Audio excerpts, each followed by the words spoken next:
Okay, we're still on section B and question 4. So now we've got this table, and this table we can see has fraction, decimal, and a percentage, and we can show a number in 3 different forms. It's the same number.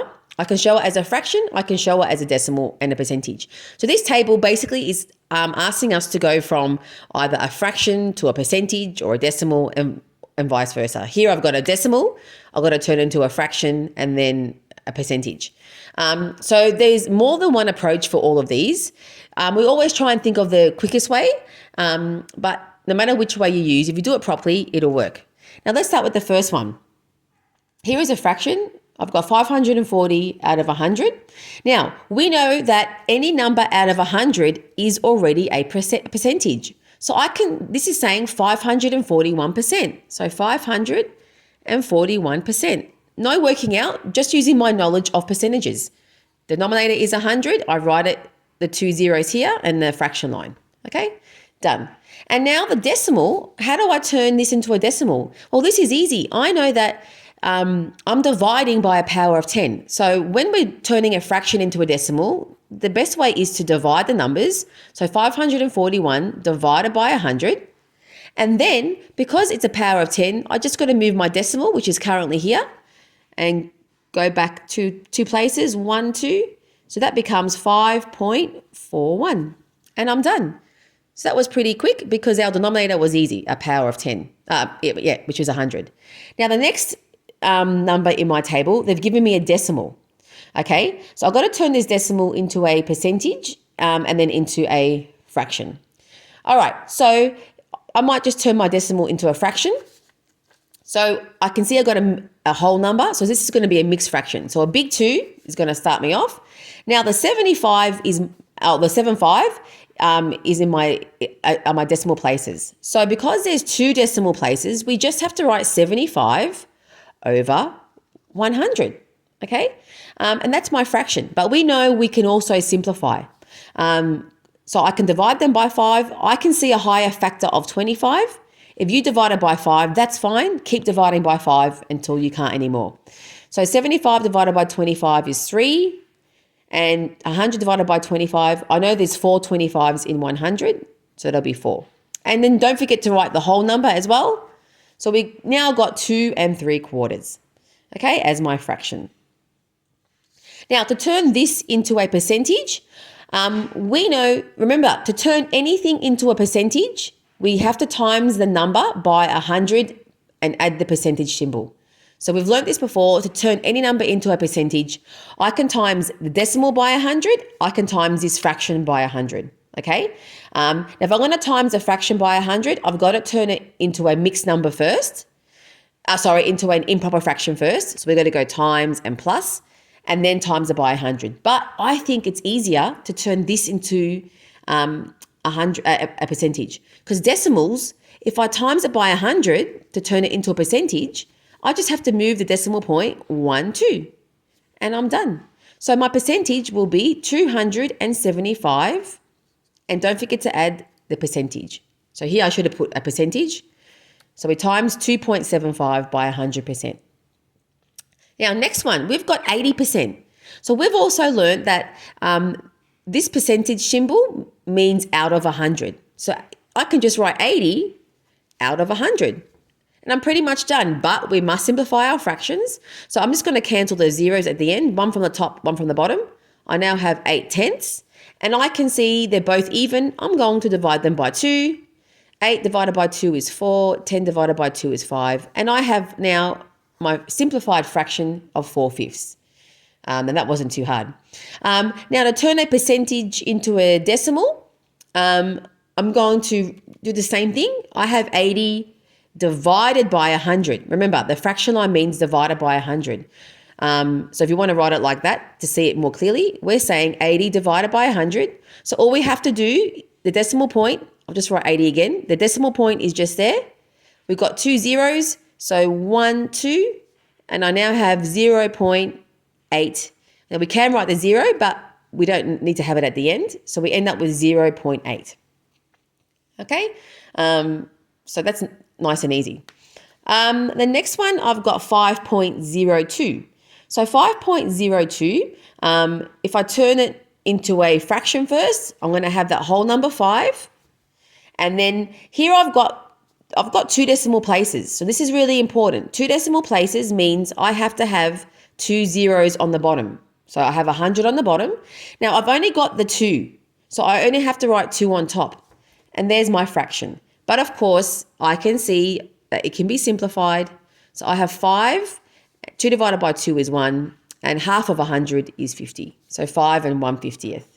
And then once again, to turn this into a percentage, it's easy. Just times this by 100. I'm going to stick to my decimal. Times it by 100 and add that percentage symbol.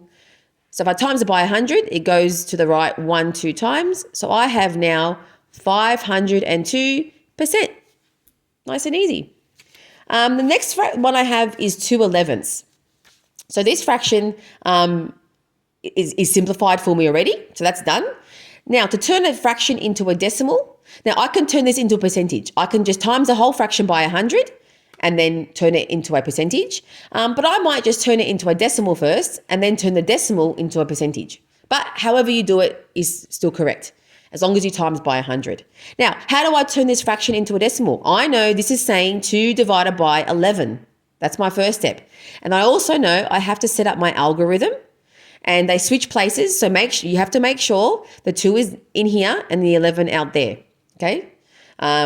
Or if we look at this, the 2, if I push it, it falls down and goes under. So just remember that which way they go. Now add our decimals, and I'm going to add some zeros to get us ready in case we have recurring decimals or a pattern. Now, how many times can 11 go into 2? It can't fit. So I just put a 0 there. I now have 20. I can squeeze in the 2 to see that 2 I haven't used is now become 20. 11 into 20 can go once, and that means I have a remainder 9. I should have left more space, but that's 90 there. Now I have 11 into 90. So I know my timetable, my 11 timetables is just like 22, 33, 44, and so on. So that means I'm at 88. It can fit 8 times. And then if I'm at 88, my remainder is 2. And I've noticed I've got the same remainder. Look, 20's come up again. So I'll just keep going just to show the pattern. So 11 into 20, once again, can fit 1 time. That's 11 and remainder 9. And 11 into 90, I end up with the same thing. So that can fit 8 times, and it's going to continue. 1, 8, 1, 8. So I'm going to stop there. And we can write it as a recurring decimal. So I now have 0 point, write the numbers once in the pattern. So 1, 8, and then I can put a dash on top. Okay. If you wrote it like this, 0.18 and ... that's fine, because we're still learning this. But if you could put a bar, that's great as well. And now I'm going to turn this decimal into a percentage. Or you could turn the fraction into a percentage. I'll just quickly show you. Just times it by 100%, and don't forget the hundreds over 1. So if you did it that way, we'll end up with 2 times 100 and so on. But I'm going to turn my decimal into 100. So I now have 0 point. Now I'm going to write the pattern out a bit, 1818, because I'm going to be moving the decimal. So times it by 100. Let's move it 1, 2. I now have 18.18%, and the pattern continues, so I can just put the dash on top still, because that 18 and 18 won't stop. Okay? And now the last one is the hardest one, because we've got a percentage that's a fraction. So this is 0.5%. It's not saying 50%, it's saying half of 1%. Now we learned, just quickly to recap, if I go to the PowerPoint, we learned that what are the 3 ways I can write the percentage symbol? So if I've got a percentage, I can write it out of 100, so as a fraction. Out of 100 also means dividing by 100. So that fraction line means dividing by 100. And then I can turn division into times by flipping the 1 and 100, and I get times 1 over 100. They are the 3 ways I can write the percentage, okay? Because the percentage means out of 100. And out of 100 means dividing by 100, and that also means multiplying by 1 over 100. So you have to remember that because each of these works well depending on our number. Now, I've got 0.5%, and I want to turn that 0.5% into I'm going to turn it into a fraction first, okay? Now, I'll just get the PowerPoint on. Okay, so here's my 0.5%, and have a look and see. If I write it out of 100, or if I write it divided by 100, or just flip it and times it by 1/100, which one is going to be easier to work with to write a fraction? I think it's going to be this one. All I've got to do is times my numbers. There's nothing for me to simplify. So here, I'm going to write the half, okay? And now instead of the percentage, it's 1/100.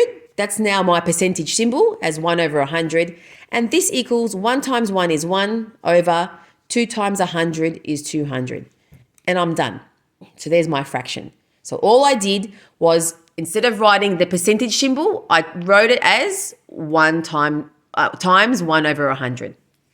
And now to turn this into a decimal, there's more than one way to do this. We can go 1 divided by 200. The other way I'm going to do it is, I know 1/2 is as a decimal is 0.5%. That's the same thing. 0.5 is the same as a half, so same numbers. But because I've got it as a decimal nice and quickly, I'm going to turn 0.5% into a decimal by dividing by 100. So 0.5% is the same as 0.5 over 100. And if I divide by 100, I go back 2 times. I'll just squeeze it here. So 0.5, let's go back 2 times. So 1, 2, all right? And I'll just squeeze it here. So I now have 0.005. 0.005. And there we go. So that one had 2 zeros and then the 5. So I think that was the quickest way to do it. But if you did it a different way and got the same answer, that's fine. If you did this, if you get, I'm going to turn this into a decimal by going 1 divided by 200 and got the algorithm and did it that way, that would still work. But I thought it was faster to go, all right, half I know is 0.5% and then divide 0.5 by 100. All right, let's do this bottom question.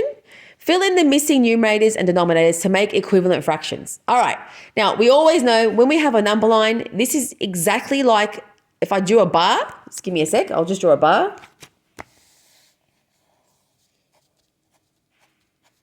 It's exactly like having a bar and the star is here. So imagine I shade in those squares. So how many squares altogether? 1, 2, 3, 4, 5, 6. 1, 2, 3, 4, 5, 6. That means my denominator has to be 6. I've got 2 shaded, 2 sixths. But remember, simplify your fractions, divide them both by 2, and we get our 1/3. So 1/3. And over here, same thing. You can draw the bar if it helps, but I'm going to just count how many intervals. So 1, 2, 3, 4, 5. So my denominator is 5, and my star is here. So 1, 2, 3. So I've got 3/5.